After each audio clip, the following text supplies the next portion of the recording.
Assalamu alaikum and welcome to Islamic Audiobooks collection. We'll be continuing our read of Men Around the Messenger by Khalid Muhammad Khalid, which we downloaded from AllahsWord.com. Let's read. Page 57. Suhaib ibn Sinaan, or Abu Yahya, a successful purchase.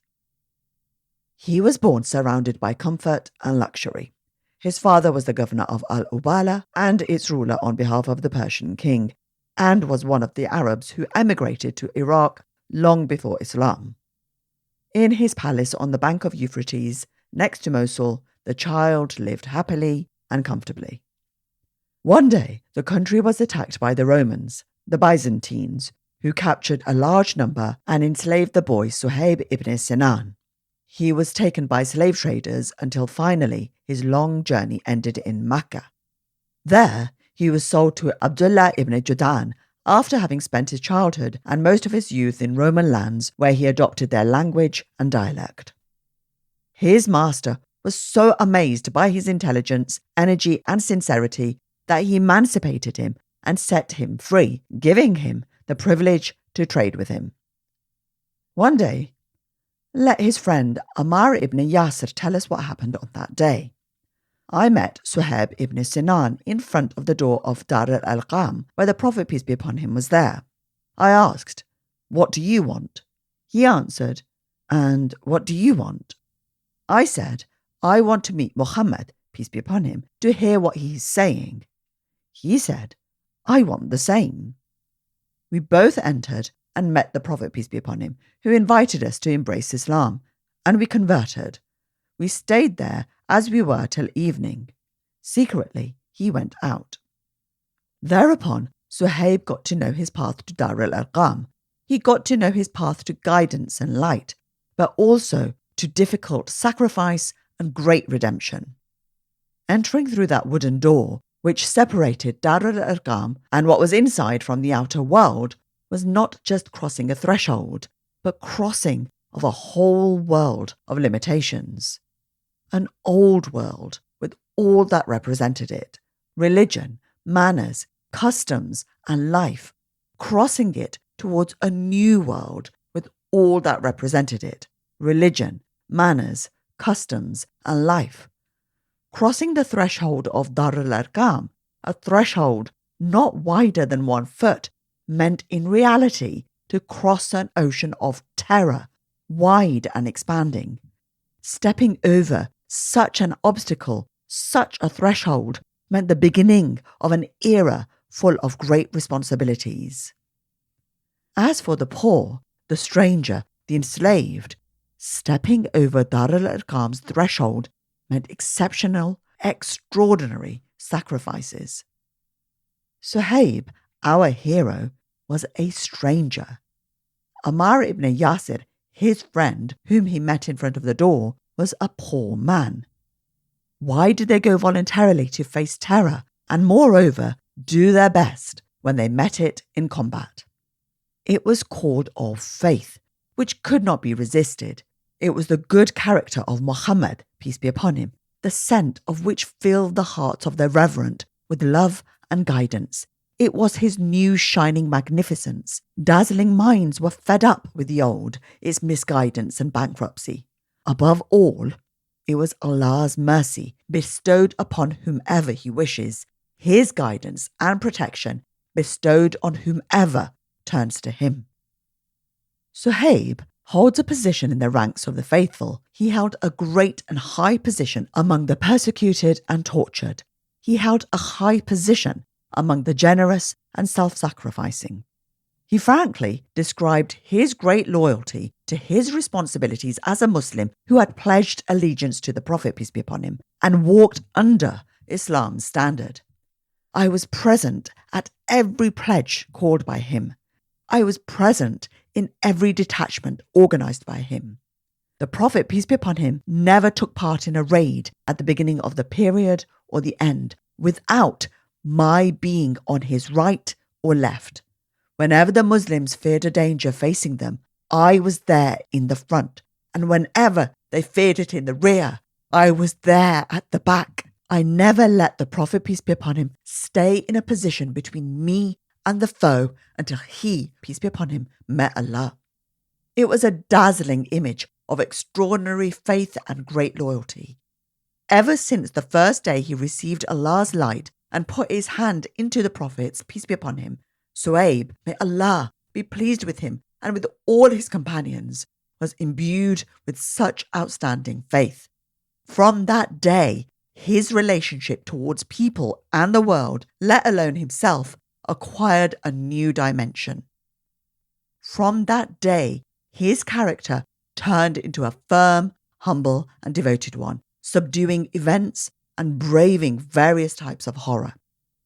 He went on, as already mentioned, bravely and courageously, shouldering all his responsibilities, never lagging behind. Whenever there was danger or a situation to be encountered, his passionate love and ardent desire were not directed towards gains and spoils, but rather towards sacrifice and ransom, not towards the greed of life, but rather towards the passion of danger and self-sacrifice.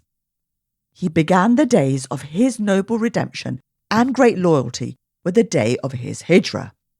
On that day, he abandoned all his wealth, all his gold, which he had gained by successful trade during the long years he lived in Makkah.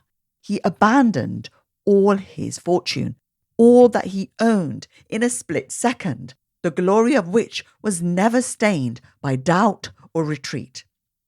When the Prophet, peace be upon him, intended to emigrate, Suhaib knew that he was supposed to be the third one of the three, the Prophet, peace be upon him, Abu Bakr, and Suhaib.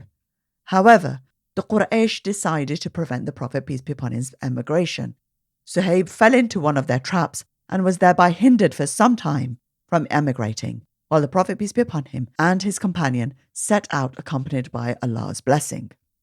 Suhaib disputed, talked and argued until he got rid of his persecutors. He mounted his camel and sped across the desert.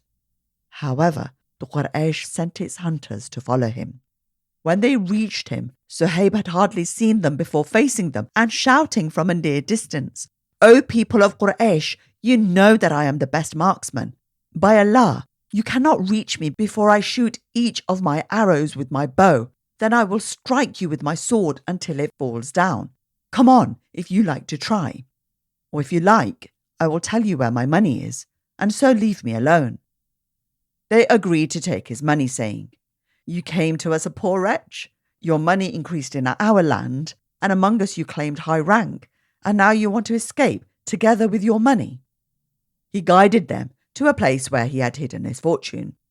Then they left him alone and returned to Makkah. Strangely enough, they believed his words without doubt, without precaution. They did not ask him to prove his honesty, nor did they ask him to swear. This situation granted him a great honour, which he deserves as an honest and truthful man. Alone, but happy, Suhaib continued his journey until he reached the Prophet, peace be upon him, at Quba.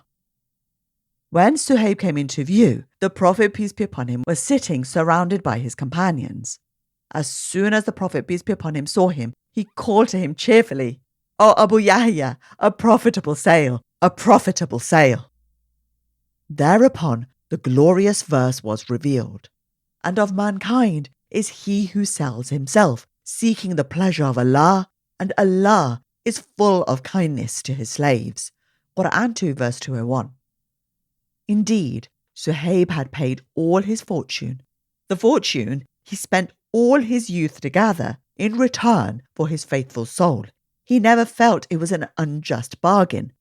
Money, gold, the whole world, nothing of that sort was worthwhile as long as he kept his faith, the sovereignty of his conscience, and the determination of his fate. The Prophet, peace be upon him, loved him very much. Besides being pious and God-fearing, he was a cheerful and jovial person. The Prophet, peace be upon him, saw him once eating dates when there was an inflammation in one of his eyes. The Prophet, peace be upon him, asked him cheerfully, "Do you eat dates when there is inflammation in one of your eyes?" He answered, "What's wrong with that? I eat them with the other eye." He was a generous donor, spending all his stipend from the treasury, Bayt al-Mal, in the cause of Allah, helping the needy, aiding the sorrowful, feeding the needy, the orphans, and the captives with the best food. His extreme generosity attracted the attention of Umar, who said to him, "I can see you feeding people too much, to the extent that you are spending lavishly." Suhaib answered him, "I've heard the Prophet, peace be upon him, say, 'The best of you is the one who feeds others.'" The life of Suhaib was filled with an abundance of merits and great situations. To be chosen by Umar ibn al-Khattab to lead the prayer was another merit to be added. When the commander of the faithful was attacked while leading the Muslims in Fajr prayer and felt his end was coming nearer and nearer, he began to advise his companions.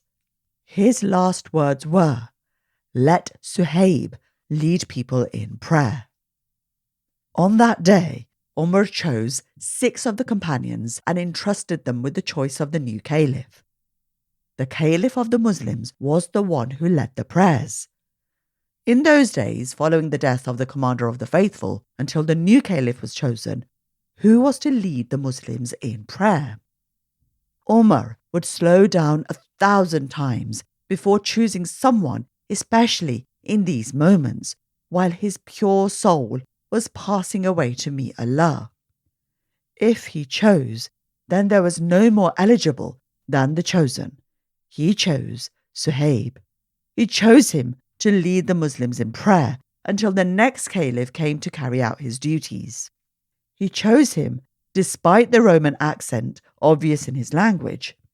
This choice was a divine blessing upon the pious worshipper, Suhaib ibn Sinaan. May Allah be pleased with him. That is it for today. Hope your day is full of blessings. Assalamu alaikum.